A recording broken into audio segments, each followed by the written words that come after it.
Hello, I'm Richard Herschel Griffin, and this is the Dichotomy of Leadership, written by Jocko Willink and Leif Babin. Part 1, Balancing People. Hope you can see that good. Do that right there. Tilt it a little bit.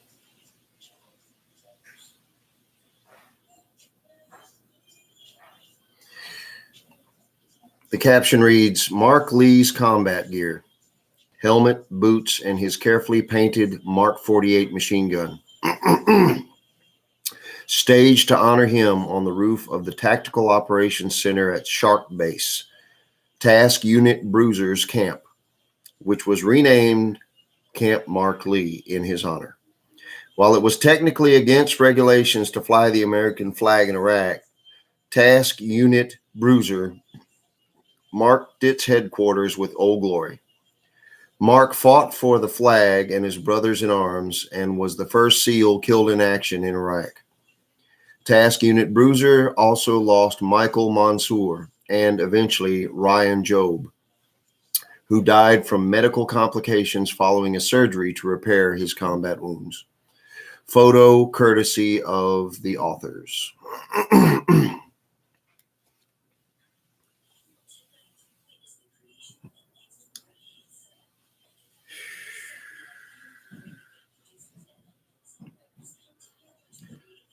Chapter 1, The Ultimate Dichotomy. Jocko Willink. Charlie Medical Facility, Camp Ramadi, Iraq, 2006. Sir, the young SEAL whispered in a faint voice. Maybe I should say that again. Sir, the young SEAL whispered in a faint voice. Come here. Our hands were clasped in a handshake, not a formal handshake like two businessmen, but palm to palm, with thumbs wrapped around the back of the hand like an arm wrestling contest, a handshake of brotherhood. The young SEAL was feeling the morphine. I saw it in his eyes. But he was still there, still conscious and aware. He was everything a young man should be: smart, brave, athletic, funny, loyal, and tough. He had been shot in the leg about half an hour before. I found out later that Mikey Mansour, a young SEAL machine gunner, had run out into heavy enemy gunfire and dragged this SEAL out of a war-torn street in the Mulab district in the city of Ramadi, the violent heart of the insurgency in Iraq. The wounded SEAL now lay on a gurney in Charlie Med, the Camp Ramadi Field Hospital, where U.S. military surgical teams worked furiously to save the lives of gravely wounded troops almost every day. The bullet, a mammoth armor-piercing 7.62 by 54 millimeter round with a steel core, had entered his leg at the lower thigh, ripped apart flesh and bone inside his leg, and exited in his upper thigh, close to the groin. It was hard to say if he would keep his leg. From the looks of the wound, my guess was no, he would lose it. The wounded SEAL's grip on my hand tightened, and he pulled me in, drawing me just inches from his face. I could tell he wanted to say something to me, so I turned my head and put my ear next to his mouth. I wasn't sure what to expect. Was he scared or angry or depressed that he might lose his leg? Was he nervous about what it might happen next? Was he confused? He took a breath and then whispered, Sir, let me stay. Let me stay. Please, don't make me go home. I'll do anything. I'll sweep up around the camp. I can heal here. Please, please, please just let me stay with the task unit. There you go. Not scared, not angry, not depressed that he might lose his leg, only concerned that he might have to leave our task unit Bruiser, our task unit, our lives. This SEAL was our first significant casualty. We had had guys catch some frag on previous operations. We had had some very close calls. but this was the first wounded SEAL from Task Unit Bruiser whose life would be forever changed by a grave combat injury. Even if he kept his leg, the damage would be so substantial that it didn't seem possible he would ever fully regain the extraordinary athleticism he had displayed previously. And yet this SEAL was only concerned that he would let me down, let the task unit down, let his platoon, his team down. This was a man. This was a true friend, a brother. This was a hero, young, brave, and without question more concerned for his friends than for his own life. I was moved. I felt tears welling up in my eyes. I fought them back and swallowed the lump in my throat. This was no time to break down. I was the leader. He needed me to be strong. It's all right, brother. We've got to get you healed up first, I whispered. As soon as you heal up, we'll get you back over here, but you have to get healed up first. I'll be okay, the wounded SEAL replied. Just let me stay. Let me stay. Brother, I told him earnestly, I'll bring you back as soon as you can stand, but you have to go and get yourself healed up. I'll heal up here. I can work in the TOC, he argued, referencing our Tactical Operations Center, where we monitored combat missions via radio, television screens that displayed overhead video feed from aircraft, both manned and unmanned. Listen, I told him, that won't work. This wound is no joke. You're going to need real rehab, and we don't have that here for you. Go home, heal up, get back on your feet, and I'll get you back over here, I promise. I meant it. Whether he kept his leg or not, once he was stable enough, I would do all I could to bring him back. Okay, sir, he replied, convinced that it wouldn't take long. Okay, sir, he replied, convinced that it wouldn't take long. I'll be back soon. I know you will, brother. I know you will, I told him. Soon he was being loaded onto a medevac helicopter and flown to a more advanced medical facility where he would get the surgery he needed, a place where they might be able to save his leg. I went back to my camp, a compound of tents and buildings we called Shark Base, sandwiched between the large U.S. military base of Camp Ramadi and the Euphrates River.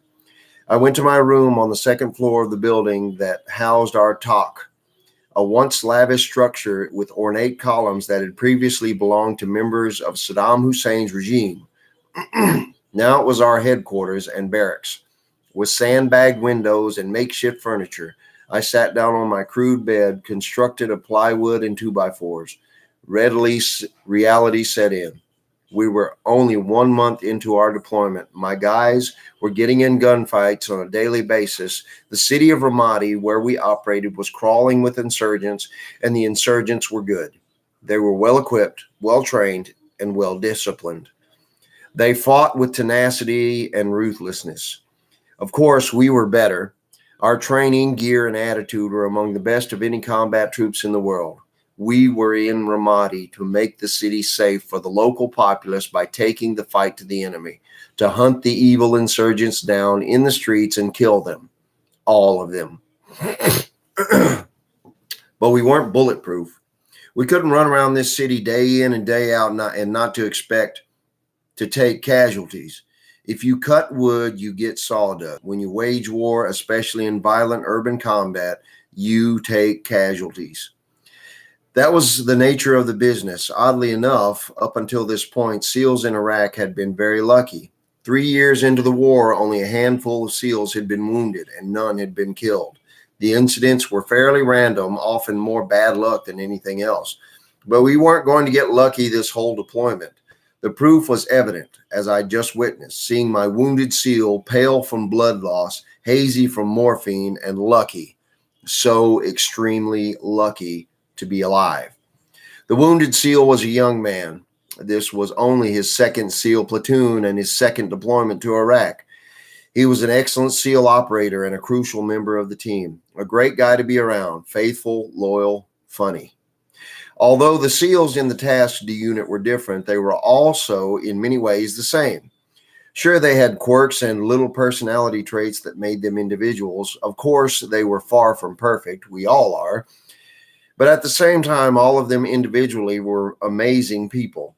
Patriotic, selfless. They were in the teams, what we call our community of Naval Special Warfare SEAL teams, for the same reasons: to serve, to do their duty, and to offer everything they had for the task unit, the team, and our great nation.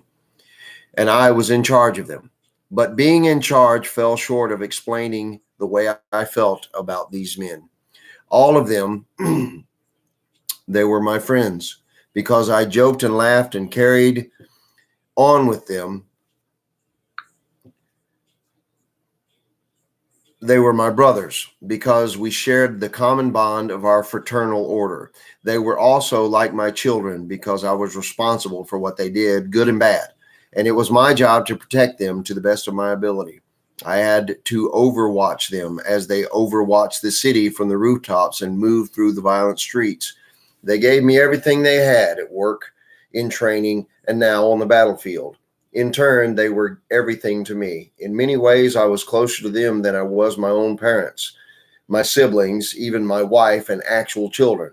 Of course, I loved my family, but the men of this task unit, were also my family, and I wanted nothing more than to take care of them. But as much as I wanted to protect them, we had a job to do.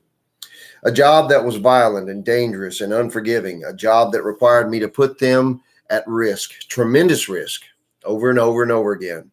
This was an example of the dichotomy of leadership, perhaps the ultimate dichotomy of leadership that a combat leader must face.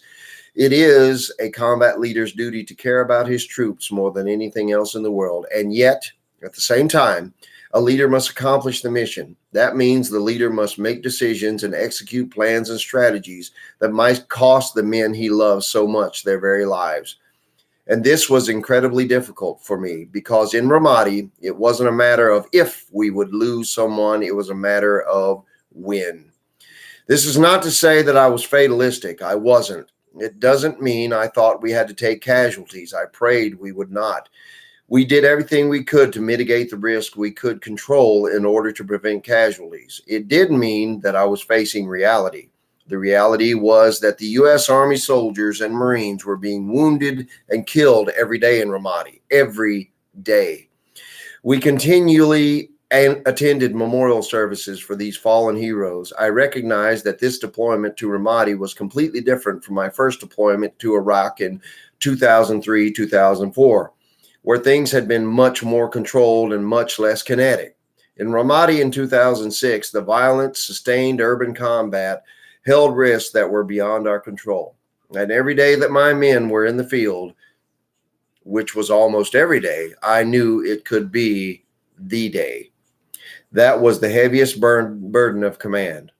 And then the day came on August 2nd, 2006. Leif and his Charlie platoon SEALs, along with the Iraqi Army platoon for whom they were combat advisors, teamed up with our U.S. Army brethren from Team Bulldog for a large clearance operation in south central Ramadi. The operation kicked off in the early morning hours, and for the first hour or so was all quiet. Suddenly, a single shot rang out, quickly followed by a frantic "man down" call over the radio. Ryan Job, an outstanding young Charlie platoon SEAL machine gunner, had been hit in the face by an enemy sniper's bullet. He was gravely wounded. All hell broke loose in South Central as insurgents started shooting from multiple directions. Leif and Charlie platoon fought to get Ryan evacuated, and Team Bulldog, M2 Bradley fighting vehicles, and M1A2 Abrams tanks came to their rescue with heavy firepower. Charlie platoon loaded him off the battlefield to proper medical care.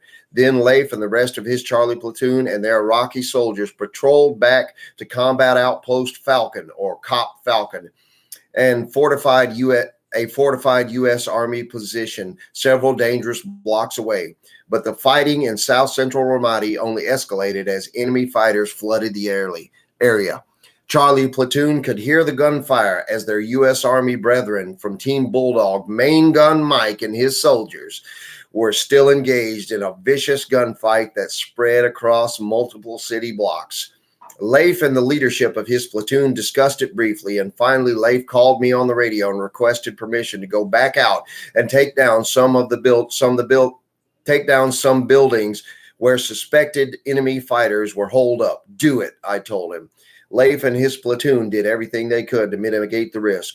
They rode to the suspected buildings in heavily armored Bradley fighting vehicles. They had the Bradleys soften the target buildings with fire from their powerful 25 millimeter chain guns. They even had the Bradleys ram through the walls of the compound so that the platoon could get off on the open street and have some protection from the enemy bullets as they moved toward the buildings to breach the entryways.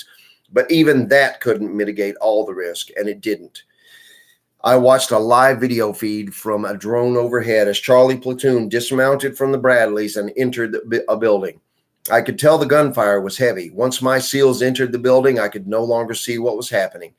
A few long minutes after they entered, I saw a group of SEALs carrying a casualty out of the building and back to the awaiting Bradley nearby. It was one of ours, a lifeless body. As I watched from the top, a horrible pit opened up in my stomach. I wanted to cry and scream and throw up and shake my fists at the sky, but I had to stifle those emotions. I had a job to do. So I simply stood by the radio and waited for Leif to call me. I did not call him because I knew he had work to do and I did not want to interfere with what he was doing. A few minutes later, he called. I could tell he was forcing himself to sound calm, but I heard a flood of emotions in his voice. He gave me the report. As Charlie platoon entered the building, they were engaged by enemy fighters from an adjacent building. As SEAL machine gunner Mark Lee courageously stepped into a doorway to engage the enemy fighters and protect the rest of the SEAL teammates, entering the hallway behind him, he was struck by enemy fire and killed, and it was over instantly. Mark Allen Lee, an amazing warrior, friend, brother, son, husband, uncle, man of faith, comedian, and truly incredible spirit of a human being, was gone. This was on top of the fact that Ryan Job, another Charlie platoon machine gunner and saint of a human being, had already been severely wounded and was in a medically induced coma and en route to surgical facilities in Germany. Ryan's fate was yet unknown. The burden of such loss settled heavily on my soul. When Leif got back to base, I could see his heart was heavy with grief. His eyes were filled with not only tears, but with doubt and questions and the solemn weight of responsibility. Leif never even mentioned that he had also been wounded. A bullet fragment had entered his back, just missing the protection provided by his body armor. He didn't care about his wounded flesh. It was his heart that was broken. A day passed. Leif came into my office. I could see his soul was in absolute turmoil. As the leader on the ground, Leif had made the decision to go back into the firestorm. I had approved that decision, but it was Leif who carried the burden that he had survived and Mark had not. I feel like I made the wrong decision, Leif said quietly. I just wish I could take it back. I wish I would have done anything differently so Mark would still be here with us. I could see that this was tearing Leif apart. He felt that in all that chaos and all that madness, he could have made a different decision, chosen a different path. But he was wrong. No, Leif, I told him slowly. There was no decision to make. Those Army soldiers were in a vicious battle, a massive fight, and they needed our help. They needed our support. You gave it to them. The only other option would have been to sit back and let the Army fight it out by themselves. You couldn't let Charlie platoon sit inside the protective compound and let Team Bulldog take the risk and take the casualties. That's not what we do. We are a team. We take care of each other. There was no other choice. There was no decision to make. Leif was quiet. He looked at me slowly and nodded. As hard as it was to hear, he knew I was right. He knew he couldn't have sat on the sidelines while other Americans were in harm's way and needed help. In what was probably the largest single engagement in the months-long campaign of the Battle of Ramadi, if he had, everyone in the platoon would have known it was the wrong decision. Leif would have known it was wrong too, but with the weight of such a burden on his soul, he needed more reassurance. So I continued. We are frogmen. We are SEALs. We are American fighting men. If there is something we can do to help our brothers in arms, we help. That is what we do. You know that. Mark knew that. We all know that. That is who we are.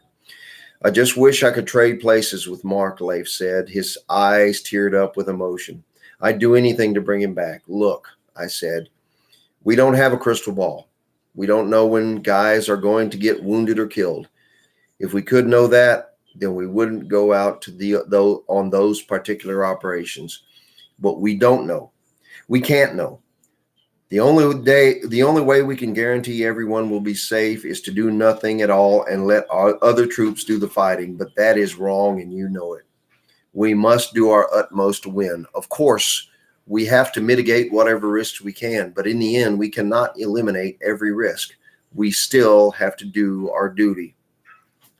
Leif nodded again. He knew I was right. He believed it because it was the truth. But it did not take away the punishing torment of losing Mark. Mark's death was something Leif would carry with him forever. I already knew that, and so did Leif. It was difficult to grasp, the hardest and most painful of all the dichotomies of leadership. To care about your men more than anything in the world, so much that you'd even willingly trade your life for theirs, and yet, at the same time, to lead those men on missions that could result in their deaths.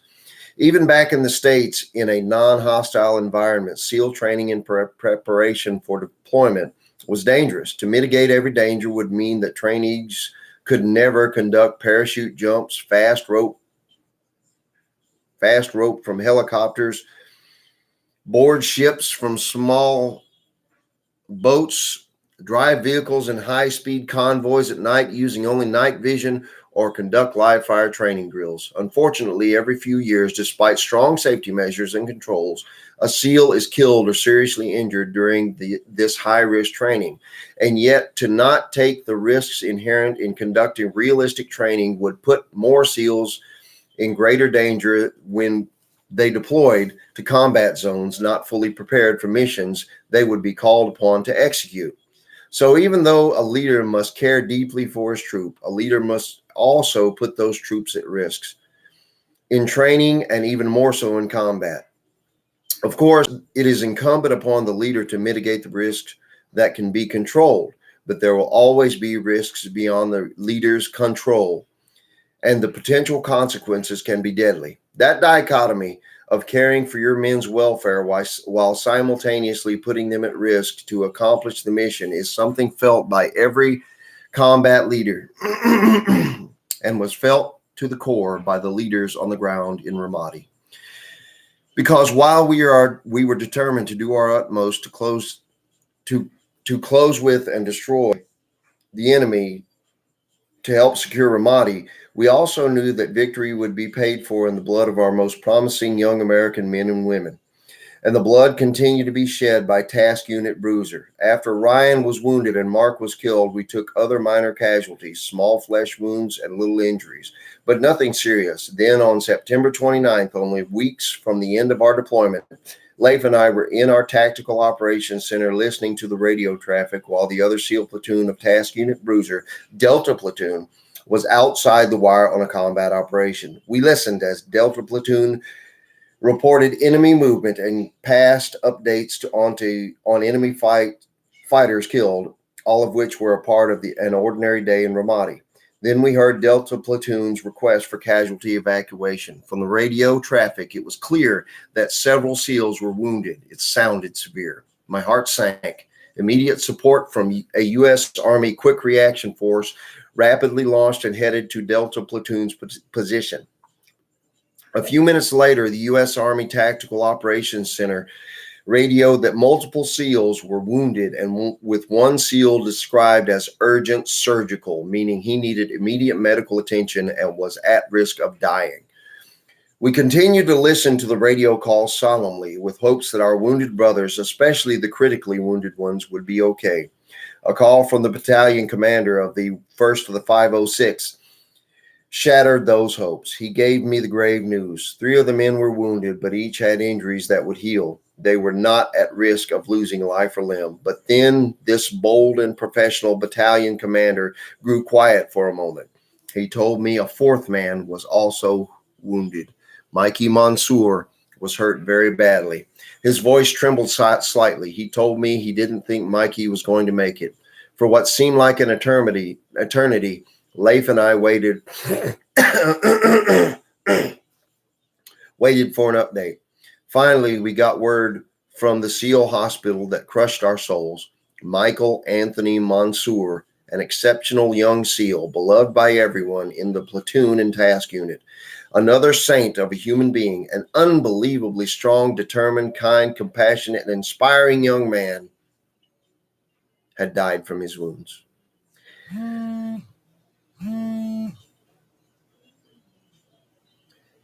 Once the rest of the Delta platoon had been extricated from the field, I received a call from my friend Seth Stone, the Delta platoon commander, who gave me the details of what had occurred on the operation. He told me that an enemy fighter had tossed a hand grenade onto the rooftop of one of the Delta platoon's sniper overwatch positions. In the most completely selfless act possible, Mikey Mansour heroically dove on top of that grenade, shielding 3 of his teammates from the blast. He sacrificed himself to save them. The operation would likely have been Mikey's last mission in Ramadi, just days before he was scheduled to fly home. Just as Leif struggled with the loss of Mark, Seth bore the crushing weight of losing Mikey. Seth continued to lead missions and completed his turnover with the SEALs who had arrived to replace us, but I could tell his soul was tormented by the loss of Mikey. When we got back to America only a few short weeks after Mikey's death, Seth told me his feelings as we sat in our task unit office after work. I feel like it is my fault that Mikey died. I feel responsible, Seth told me with tears in his eyes. I thought about it for a moment and then told him the truth. We are responsible. I paused for a moment. Seth didn't say a word. He was surprised by what I had said. We are responsible, I said again. It was our strategy. We came up with it. We knew the risks. You planned the missions. I approved them. We are the leaders, and we are responsible for everything that happened during that deployment. Everything. That's the way it is. We can't escape that. That is what being a leader is. I looked at Seth. It was clear that his heart was broken. Both Leif and Seth, as tough as they were on the battlefield, as determined as they were to accomplish their missions, as aggressive as they were in pursuit of the enemy, cared for and loved their guys more than anything else in the world. They would have given anything to trade places with their fallen men, anything. But that wasn't an option. That wasn't the way the world works. And now here they both are, dealing with the aftermath of the ultimate dichotomy of leadership. As much as you care for your men, as a leader, you have to do your duty. You have to accomplish the mission. And that involves risk. And it could very well cost people's lives. My last statement was seeking into Seth's mind. Finally, he spoke. I keep replaying the mission in my mind, trying to figure out that what I could have done differently. Maybe I should have put that overwatch in a different building. Maybe I should have told them to set up on the 2nd floor instead of the rooftop. Maybe we shouldn't have done this mission. His voice got more and more emotional as he listed these thoughts. Seth, I told him calmly, hindsight is 20/20. There are a million things that could have been done differently if we only knew exactly what was going to unfold that day. But we didn't. You picked that building because it was the best tactical position in the area.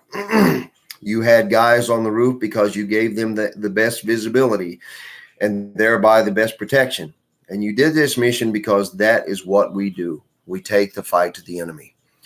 You had done countless operations like this. You mitigated every risk possible, but you couldn't know the outcome. Seth nodded, like Leif. He knew this was true. But it did not alleviate the pain of losing Mikey.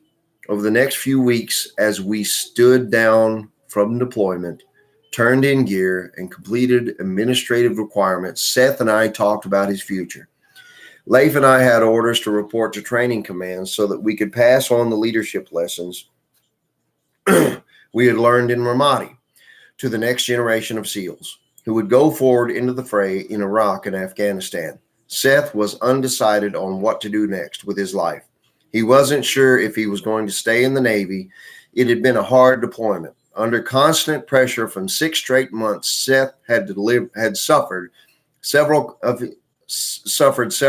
his men wounded and one killed. He had faced fear and death on an almost daily basis. At the same time, SEAL Team 3 needed someone to take over my job as commander of Task Unit Bruiser.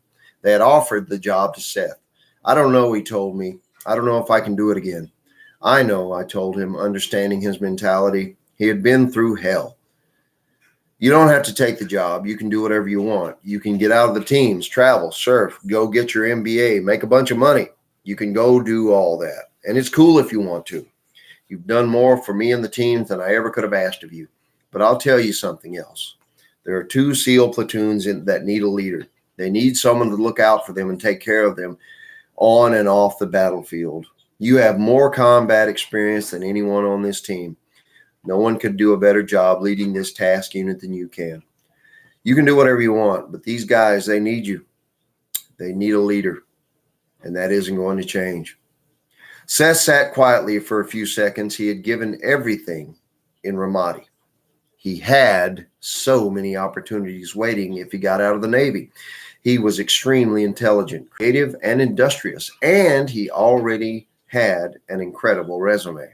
I knew Seth had aspirations beyond the military to pursue other different challenges as a civilian. I would understand if he walked away from the Navy. He had done his share. I sat and watched Seth ponder silently. Then I saw his expression change and a look of confidence came across his face. All right, Seth said as he stood up from his chair. All right, what? I asked. I'm going, he said as he moved toward the door. Going where? I asked. I'm going to tell the executive officer that I'm taking this task unit. I'm taking command of Task Unit Bruiser. I have to, he said. There is no decision to make. Seth smiled and walked out the door. There is no decision to make, I thought to myself. Even with all those other options in life, there was no other option for Seth. He knew what the right thing was, and he knew his duty, and he did it just as he had in Ramadi, time and time again. Seth stepped forward. He stepped up. He shouldered the heavy burden of command once more to struggle with the opposing forces that make up the countless dichotomies of leadership, to balance being a leader and being a follower, being confident but not cocky, to be aggressive but still cautious, to be bold but at the same time thoughtful. And most significant, he chose to face the ultimate dichotomy, to train, work with, and develop a team of friends and brothers to care about those men more than anything in the world, and then lead those men on missions that could get them killed. That is the burden. That is the challenge. That is the dichotomy. That is leadership. Principle. There are limitless dichotomies in leadership, and a leader must carefully balance between the opposing forces. But none are as difficult as this: to care deeply for each individual team member while at the same time accepting the risks necessary to accomplish the mission. A good leader builds powerful, strong relationships with his or her subordinates. But while that leader would do anything for those team members, the leader must recognize there is a job to do. And that job might put the very people the leader cares so much about at risk. In war, this is the ultimate dichotomy. A leader may have to send his most treasured asset, his people, into a situation that gets them wounded or killed. If his relationships are too close and he can't detach from his emotions, he might not be able to make the tough choices that involve risk to his men. With that attitude, the team will get nothing done. That team fails the mission. At the other end of the spectrum, if a leader cares too much about accomplishing the mission, he may sacrifice the health and safety of his men without gaining any significant advantage. Beyond the horrible impact that it has on the men, it also impacts the team, who recognize the leader as callous and no longer respect and follow him. The team will fall apart. While not as extreme, this dichotomy reveals itself in the civilian sector as well. This is one of the most difficult dichotomies to balance, and it can be easy to go too far in either direction. Excuse me. If leaders develop overly close relationships with other people, they may not be willing to make those people do what is necessary to complete a project or a task. They may not have the wherewithal to lay off individuals with whom they have relationships, even if it is the right move for the good of the company. And some leaders get so close to their people that they don't want to have hard conversations with them. They don't want to tell them that they need to improve. On the other hand, if a leader is too detached from the team, he or she may overwork, overexpose, or otherwise harm its members while achieving no significant value from that sacrifice. The leader may be too quick to fire people who save a buck. The leader may be too quick to fire people to save a buck, thereby developing the reputation of not caring about this team beyond its ability to support the strategic goals. So leaders must find the balance. They must push hard without pushing too hard. They must drive their team to accomplish the mission without driving them off a cliff. Application to business. These people work hard, and the regional manager told me emphatically. He oversaw 5 mining operations which pulled raw materials out of the ground and sold them on the market as commodities. It was a straightforward business. The cheaper the cost of production, the more money the business made. But even with commodities, human beings' lives and livelihoods come into play. I know they do. I've seen them out there in the field, I replied. You've seen them for a few hours. That's nothing compared to the days, weeks, months, and years on end these folks work to make this place function, the regional manager replied in an aggressive tone. The regional manager clearly didn't think I got it. I looked at it from his perspective. He was right. I couldn't fully appreciate what these men and women did every day in the mines, but his aggressiveness also came from the fact that he thought I was one of them, one of the corporate know-it-alls who had been sent down from the ivory tower to help try to fix his problem. He was, of course, right. I had been sent from corporate to help him fix his problem.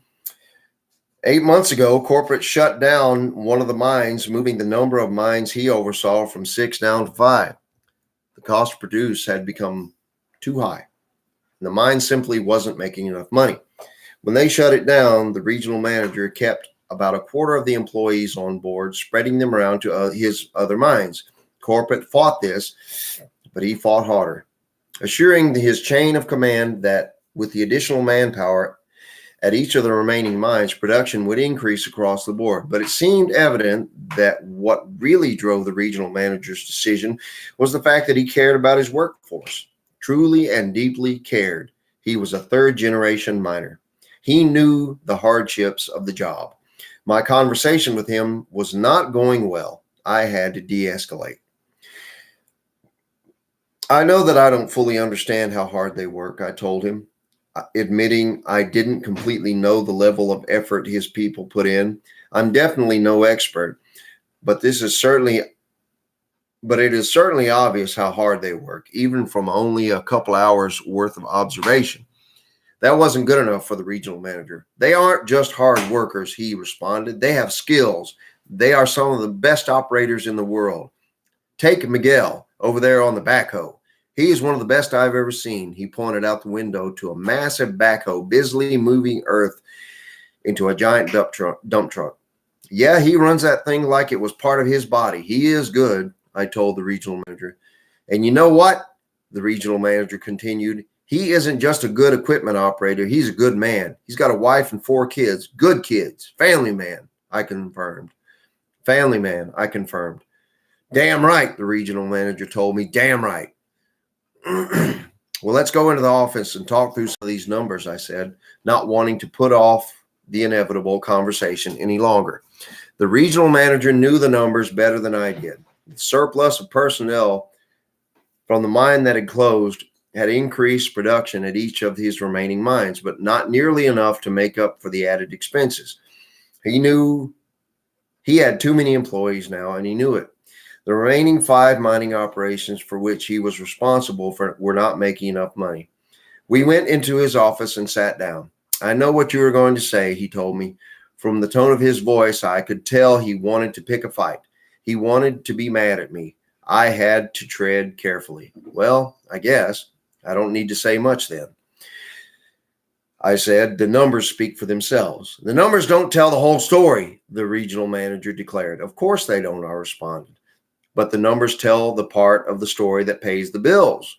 There's more to it than that, he replied, clearly frustrated. I know there is, I told him, trying to be empathetic. Do you? He responded aggressively. I decided I needed to put him in check. Yes, I told him firmly. Yes, I absolutely do know. The regional manager sat there looking at me, slightly surprised in my tone, as I now claimed to understand his business. But it wasn't his business I was claiming to know. It was the situation he was facing as a leader. I know there are lots of people out there, I said, lots of people who depend on you to make the right decisions, decisions that determine if they will continue to have a job or not, decisions that determine if they can pay their mortgage and put food on the table for their families. Those are heavy decisions, and those decisions are hard. I've been there. I have had people's lives hinging upon decisions that I made, on what missions we did, on what areas we went into, on who I assigned to do what. I sent my men, my friends, my brothers into harm's way over and over and over again. And the outcome was not always good. The regional manager, now listening, really listening to me for the first time, I had finally connected with him. Look, I continued, you are the leader, and that comes with a heavy burden. In the military, we called it the burden of command. It is the responsibility you feel for the lives of the people who work for you.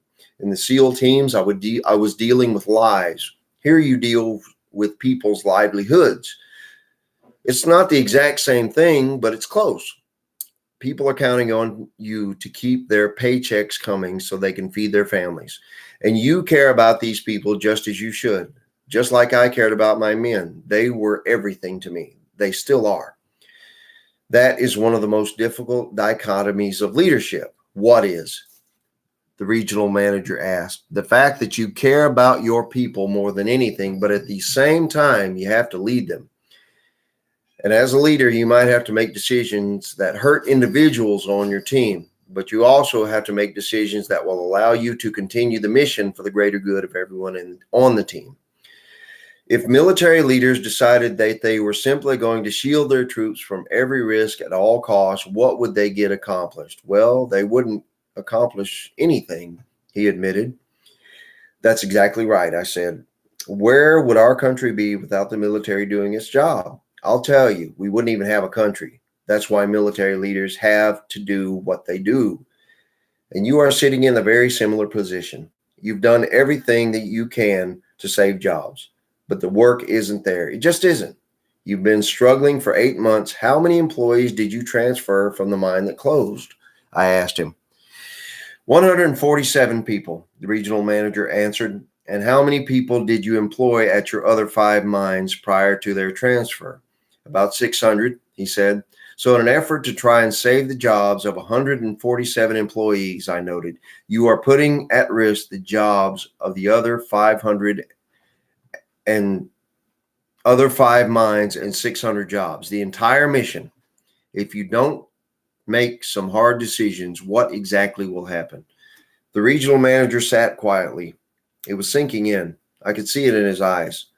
But I don't know. I don't know if I can do it, he said soberly. Some of these folks are like family to me. Well, let me tell you this, I replied. If you don't step up and lead, what do you think corporate will do? They'll either shut us down or... He trailed off, not wanting to admit the other obvious possibility. Or what? I asked. Or get rid of me, he replied. Exactly, I agreed. Now, what would be better for everyone here? To get shut down completely, or to have someone else who doesn't care as much for the team as you do come in, take over, and drive down costs by chopping the staff to the extreme? I know it's hard, I know. But if you don't do what you need to do, what you know you need to do, you aren't helping anyone. And if you definitely aren't, and you definitely aren't leading. In fact, just the opposite. If you don't make the hard decision, you will be hurting the people you care about, not helping them. That's another dichotomy. In order to help your team, sometimes you have to hurt them. Just like a doctor performing surgery. Surgery is a brutal thing. Cutting open a body and removing body parts and removing parts of it, then sewing it back together. But in order to save a life, a surgeon has to do just that. What you have to do here is also brutal. I get it. But failure to do it is going to have far more brutal consequences. The regional manager was nodding. He understood. He was a good-hearted leader who cared for his people, and an admirable and important quality in a leader, but he had strayed too far and unbalanced the dichotomy by caring more about his people than he did about the mission. He lost sight of what was important strategically. To protect some employees, he had placed his entire mission and every other employee at risk. Now he understood that doing so was a failure of leadership.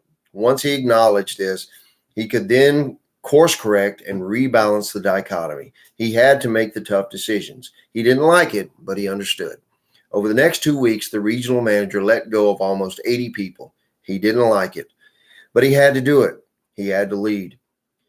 That cost savings moved the mines from the red into the black. They were profitable once again and on a sustainable path for the foreseeable future. The regional manager now understood this most difficult dichotomy of leadership. A leader must care about the troops, but at the same time, a leader must complete the mission. And in doing so, there will be risks and sometimes unavoidable consequences to the troops. The regional manager now realized that he had to balance caring for his people with accomplishing the mission, and that failing to balance those two opposing goals would result in his failure to do either.